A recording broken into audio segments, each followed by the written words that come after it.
Target ধৈর্য দুইটা জিনিস যার ভিতরে থাকবে গো সেই বড় ধার্মিক এবং মুত্তাকিন হয়ে যাবে। সুবহানাল্লাহ বলে। মনোযোগ, যেমন কোন সন্তান যদি পড়াতে বসতে গিয়ে যদি মনোযোগ তার না থাকে, স্কুলের স্যার রুটিন দিচ্ছেন, স্কুলের স্যার কবিতা নিয়ে পড়াচ্ছেন, একটা ছেলে মনোযোগ দেয় না, সারা জীবন স্কুল আইলো গেল, কিন্তু দেখা যায় পরীক্ষার সময় তার রেজাল্ট ভালো না, পরীক্ষা দেয়, বোঝা গেল তার পড়ার দিকে মনোযোগ নাই। মনোযোগ থাকলে যে কত বড় লাভ হয়, কোনোদিন লস হয় না। কথা কম, আরো জোরে কোন ঠিক কিনা? প্রথম নাম্বার ধরলাম মনোযোগ। মনোযোগ, যে কোনো বক্তা যদি ফুল গ্রামে অথবা যে কোনো বক্তার ওয়াজে যদি আপনারা যান, আপনারা মনোযোগ দিয়ে সহকারে একটা ভুল হলেও ধরবেন। ভুল বলতে মানুষের হয়, আমি যে হুজুর হয়ে গেলাম তা কোনো কথা নয়, আমারও ভুল হতে পারে, মানুষ বলতেই ভুল। সব কিছুর ভুল আছে, একমাত্র নবীগণের কোনো ভুল নাই। নবীগণের ভুল আছে? বন্ধুরে আমার, গভীর মনোযোগ। এই জায়গা থেকে আমি মূল আলোচনার ভিতরে ঢুকে যাব বাবাজি না। মনোযোগ, কোন হুজুর যদি মুখ থেকে বয়ান করে আপনারা লক্ষ্য করবেন মনোযোগ দিয়ে যে হুজুর কিভাবে আলোচনা করতেছে রে বাবা। মনে করছেন আপনার এই আফজল হোসেন আশিকিটা এমনিতেই বক্তা হয়ে গেছে আর সারা বাংলাদেশে মাহফিল করে, প্রত্যেক দিন শুধু মাহফিল। এই যে সজল ভাই, শাহিন ভাই, এদের মাধ্যমে মাহফিলটা রাখছি আমি। গত বছর আমি তাদের ওই জায়গাতে ছিলাম, নবীগঞ্জে, হরিপুর। গত বছর আমি মাহফিলে ছিলাম, মহব্বত করে দাওয়াত দিয়েছে, তারপরে মাহফিলটা রাখছি। এইভাবে অনেক মাহফিল হবিগঞ্জ জেলার ভিতরে। বাবারে জীবনে কত গানে দুনাইলাম, কত জায়গায় গেলাম, কোন দিন জানি জীবনের গাড়িটা একদিন নষ্ট হইয়া যাইব। নিজের একটা গাড়ি আছে না, এই গাড়িটা যেদিন তেল ফুরিয়ে যাবে, যেদিন এই গাড়িটার ব্যাটারিটা ডাউন হয়ে যাবে, যেদিন এই গাড়িটার ভিতর থেকে হাওয়াটা মন পাখিটা উড়ে যাবে, সেই দিন গাড়িটা অচল হয়ে যাবে। এই বডি অর্থহীন হয়ে যাবে, মূল্য থাকবে না। বডিটা জমিনের মধ্যে পড়ে থাকবে, কেউ কোনোদিন জিজ্ঞাসা করবে না।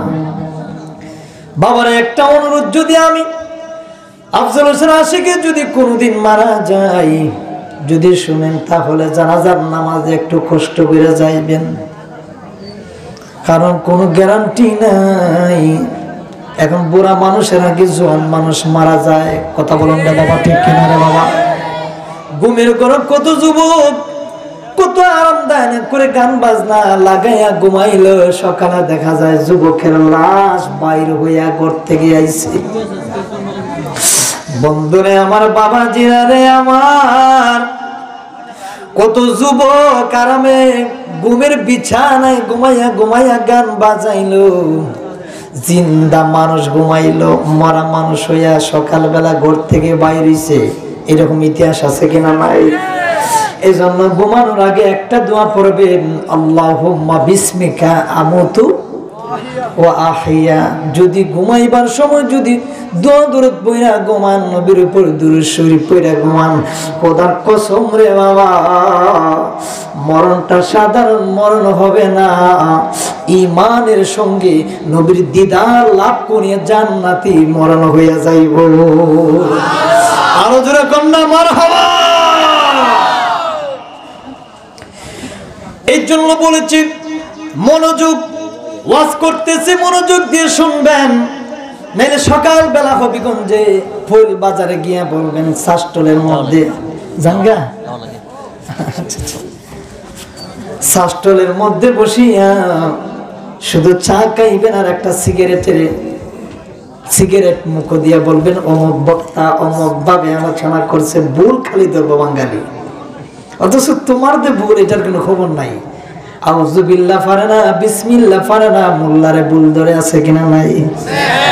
ভাত খাওয়ার দোয়া চিনে না, বুড়ি গেছি কে মরার সময় ভাত খাওয়ার দোয়া পারে না, নামাজের দোয়া পারে না, ফজরের নামাজ নাই, আসরের নামাজ নাই, জোহরের নামাজ নাই, মোল্লার ভুল আর ভুল আছে কিনা নাই? কোন মোল্লা মুফতি কেউ বাবার পকেটের টাকা দিয়া মোল্লা হয় নাই। যে মা গর্ভ ধারণ করেছে, যে বাবা মা তার গাম ফায়ে ফলাইয়া হাজার হাজার টাকা দিয়া যারা আলেম বানাইলো, সেই মা বাবা বুঝে একটা সন্তানকে প্রতিষ্ঠিত করা যে কত কষ্ট। জীবনে কোনোদিন খাটের মধ্যে ঘুমাই না রে বাবা। সিরাজনগর যখন আমি পড়লাম, নিচে ফলুর বিছানার মধ্যে আমি জিন্দেগিটা কাটাইয়া দিলাম। শীতের সময় হাফিজি মাদ্রাসায় যখন পড়তাম, কত কষ্ট। ছেলেরা এখানে আছে হাফিজি মাদ্রাসায় পড়ে, এত কষ্ট রে ভাই। আপনি আমি ঘুমাইয়া থাকি, আর এই কোরআনের হাফেজ গুলা রাতে 3টার সময় 2টার সময়টা কোরআন তেলাওয়াত করে। সুবহানাল্লাহ জোরে কইতেন না? আপনি এদিকে বাটফারি করেন আর ফাফ করেন, আর ওই কোরআনের হাফেজরা এরা নিশিরাতে তাহাজ্জুদের নামাজ পড়ে কোরআন পড়ে দোয়া করে, আল্লাহ তাম বিশ্বের মুসলমানে তুমি মাফ করে দাও। সুবহানাল্লাহ। চিন্তা করে দেখেন, এই যে মনোযোগ, এটা কি মনোযোগ। এরপর হইল ধৈর্য। ধৈর্য ছাড়া যেমন চেয়ারম্যানগিরি করা যায় না, যেমন একটু আগে আমার আরিফ ভাই এখানে বসা ছিলেন, ধৈর্য কিন্তু ধৈর্য নিয়ে বসলেন। ধৈর্য ছাড়া চেয়ারম্যানগিরি করা যায় না। প্রথম দিলাম মনোযোগ, এরপরে এখন ঢুকলাম ধৈর্য। ওয়াজ কর্ম একটু পরে, আগে এটা আগে বুঝাই নেই। সারা জীবন তো দৌড়াদৌড়ি করলেন, কিন্তু মনোযোগ নাই। টন টন মদন, ভিতরে গুতা দিলে কিচ্ছুই নেই। আছে কিনা তাই? কথা বলুন ঠিক কিনা? সারা জীবনে মসজিদে গেলেন, নামাজ পড়লেন, কিন্তু দেখা যায় আউযুবিল্লাহ চিনেন না, বিসমিল্লাহ চিনেন না। এইরকম কোনো লাভ হইব না। এই জন্য ধৈর্য এবং মনোযোগ। ধৈর্য কি জানেননি? যেমন ধৈর্য ছাড়া মাহফিলে আসা সম্ভব না। ধৈর্য ছাড়া আমি যেমন বক্তা, ধৈর্য ধরেছে এই জন্য বক্তা হয়েছে, সারা বাংলাদেশে মাহফিল করি। ধৈর্য হয়েছে মাথায় আঘাত আসে, ধৈর্য হয়েছে গাড়ি ভাঙছে, এই জন্য কি হয়েছে? কথা বলে না ঠিক কেন? আলোচনা বলে না ঠিক কেন? ধৈর্য হয়েছে আমরা মার খাইমু, জীবনে কোনোদিন মানুষ মারব না। সুন্নিরা মার খায়, জীবনে মানুষ মারে না। দেখছেন কোনো রেকর্ড? সুন্নিরা গলা কাটতে পারে, জান দিয়ে দেয় বাতিলদের কাছে, বেঈমানদের কাছে, তবু ঈমান দেয় না। সুন্নিরা মার খাইতে পারে, মাথার রক্ত জমিনে পড়তে পারে, কিন্তু সুন্নিরা জীবনে কোনোদিন একটা গাড়ি ভাঙচুর করে না। আলাউদ্দিন জিহাদের দৌড় ছিল, নারায়ণগঞ্জে বিক্ষোভ মিছিল হয়েছিল, লক্ষ লক্ষ কোটি কোটি সুন্নি জনতা, সুন্নি মানুষগুলা পাগল হয়ে গেছিল। মনে আসেনি রে বাঙালি? মনে আসেনি রে সুন্নি বাবা বন্ধুরা? আজকে আমাদের সুন্নি জামাতের ভিতরে যদি সব আলেম ঐক্যবদ্ধ হয়, খোদার কসম জীবনে কোন বেদাতি মোল্লারা মুনাফিকরা জীবনে কোনোদিন সুন্নি মানুষের সাথে কথা বলবো দূরে থাক, শ্যামারা দিকে চোখ পালাইতে পারবে না। ঠিক কিনা বলেন? এর জন্য সুন্নিয়তের যত আলেম আছে সব ঐক্যবদ্ধ হওয়ার দরকার আছে কিনা নাই?